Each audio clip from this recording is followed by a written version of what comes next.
Législative 2019 allant des échauffourées des 1er et 2 mai à l'installation de la 8e législature, des réactions de nos internautes au rythme de tout ce qui a marqué le Bénin politiquement ou non. Mesdames, Messieurs, voilà qui installe le 2e numéro de À la Une. Bienvenue à vous, je vous laisse en compagnie de Timothée Yegbignon.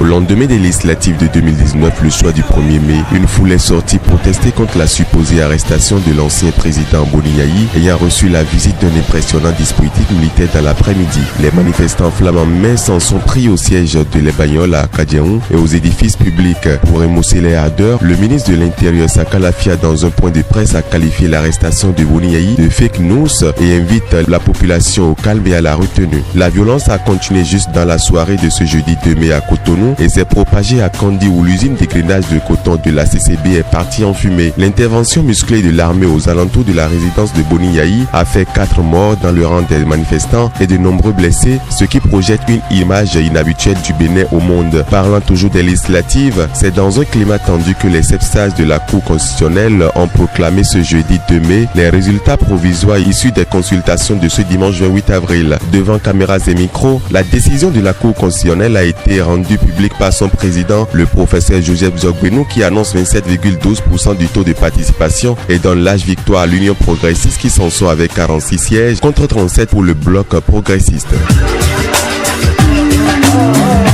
Ce jeudi 16 mai, les 83 députés de la 8e législative issus des partis blocs républicains et du parti l'Union progressiste ont officiellement pris service une installation placée sous haute surveillance militaire. La supervision du doyen d'âge Wali Soumarou a permis d'élire les 7 membres du bureau du Parlement que préside désormais l'honorable Louis Vlafonou. Au lendemain de cette installation, les réactions fusaient de toutes parts. Les internautes n'ont pas loupé l'honorable Eric Rondete qui remporte la palme du poste le plus controversé de ces derniers jours. Je cite, « Jeudi 16 mai 2019, les 83 commis à l'action parlementaire députés nommés, issus des 2 partis politiques privés du chef de l'État, marcheront dans les flots de sang de plusieurs de leurs compatriotes pour rejoindre l'hémicycle à Porte-Novo. Ces compatriotes tués par les soldats de l'armée du peuple, soldats équipés et payés avec l'argent du peuple, méritent nos hommages pendant que les bottes, les grenades, les kalachnikovs et d'autres arsenaux de guerre imposent au peuple une assemblée illégitime et illégale. » Fin de citation. 95% des commentaires, au lieu de suivre l'honorable dans sa verve, l'ont plutôt désavoué en l'accusant du serpent qui se mord la queue. Emmanuel Ronfort dans son commentaire l'invite à se préparer pour les élections prochaines dès maintenant pour ne pas ressasser dans les mêmes refrains, pas d'élection sans l'opposition, et l'accuse d'être les commanditaires de ces maîtres dont il parle. Willy Babila indique que c'est ce que ça fait quand on passe son temps à se fourvoyer. Mon cher Eric Rondete, j'espère que vous lisez les commentaires, prenez-les au sérieux. Plus personne ne veut se laisser manipuler. Vous aviez après le campus atterri en politique depuis des décennies, vous aviez été au biberon. Une fois que vous ne serez pas, vous trouvez que les autres sont illégitimes. C'est vraiment triste ce que la politique fait de vous. Vous aviez déçu plus d'un, mais vous allez le comprendre bientôt. Le drame de ce mois annonce Friak Bridji, le célèbre guide touristique béninois en compagnie duquel se trouvaient les 2 touristes français enlevés dans le parc national de la Pendjari alors qu'ils effectuaient une visite. Après 10 jours de recherche, l'Élysée annonce la libération des 2 touristes français dans la matinée de ce vendredi 10 mai après une rude opération militaire au Burkina Faso qui a coûté la vie à 2 soldats des forces spéciales françaises.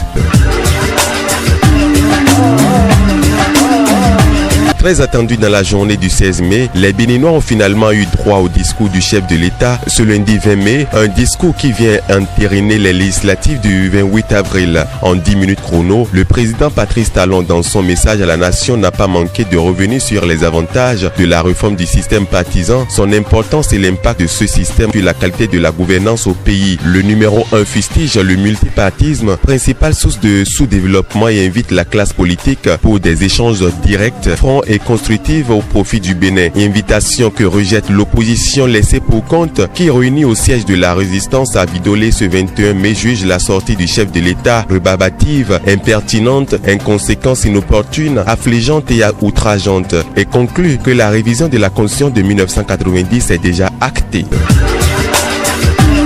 de massue pour les officiers Philippe Oundeyon et Nazer Ounokpe qui ne font plus désormais partie des généraux de police. Ainsi en a décidé la chambre administrative de la Cour suprême dans une décision rendue publique ce jeudi 23 mai. Déchus de leur grade de général attribué de façon fantaisiste selon la chambre administrative saisie par les généraux Jean Tozé et César Agbosaga. Commissaire principal de police, ils ont été promus général le 1er août 2015 par l'ancien président de la République, Thomas Boniyahi. Et merci, mesdames, messieurs, d'avoir suivi ce top 5 retenu pour vous par la rédaction de Reporters Bénémonde et de À la Une.